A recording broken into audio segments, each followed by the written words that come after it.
Bah, bah.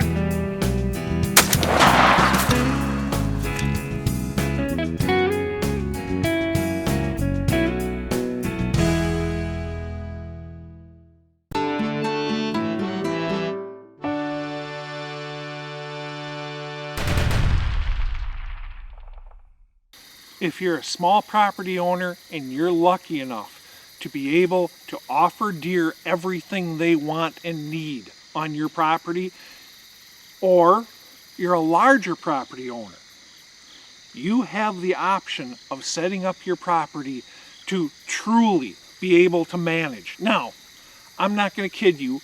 If you have 20 acres, those deer, they're going to leave.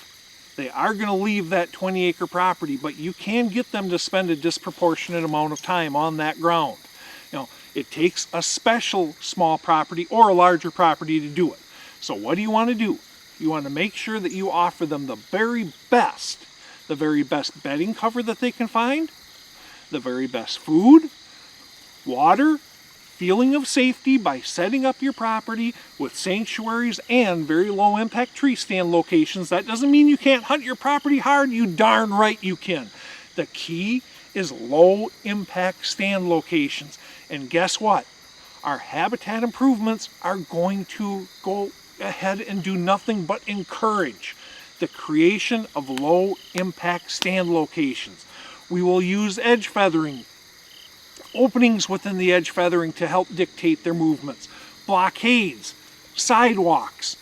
All those things add up to encourage deer to spend more time on our ground by creating essentially a racetrack. You essentially create a racetrack that you're trying to get those deer to use your property in generally a circular manner and encourage them to go past low impact stand locations. If you want to offer them everything that they can ever want, get them to spend a disproportionate amount of time on your property, you have to offer them better food, water, feeling of safety, comfort, and breeding opportunities. You offer them those things better than they can get in the surrounding areas, and they will spend a disproportionate amount of time on as little as 20 acres. Yes, they will leave, but the more time they spend on your property, the more opportunities you have to either kill them or let them walk to truly manage your standing stock of bucks and does. And you can go ahead and do all these things and increase your hunting opportunities at the same time by always asking yourself when you're laying out these improvements, how is this going to impact deer movement? And how is it going to increase my hunting opportunities?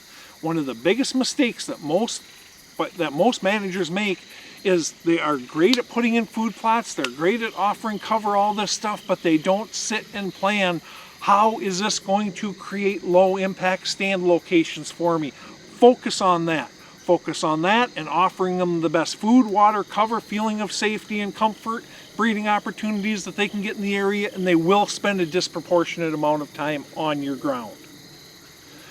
When you are lucky enough to have a small property that you can set up to offer deer everything they want, or are a larger property owner, going ahead and designing your property to get deer to spend a disproportionate amount of time on it not only increases your odds of killing them, but it also gives you a chance to manage better than you could otherwise the standing stock of deer on your property.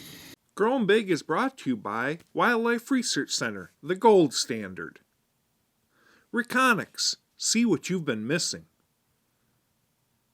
Antler King, bigger bucks, healthier deer. Heater Bodysuit, you stay warm or your money back. Food Plots for Deer, planning your habitat improvements and improving your hunting. Furminator, the best food plot implement on earth. Remington, America's oldest gun maker. Nomad, I hunt, therefore I am. The key is offering them everything better than they can get in the area and really focus on low impact hunting from very high odds stands that we created with our habitat improvements.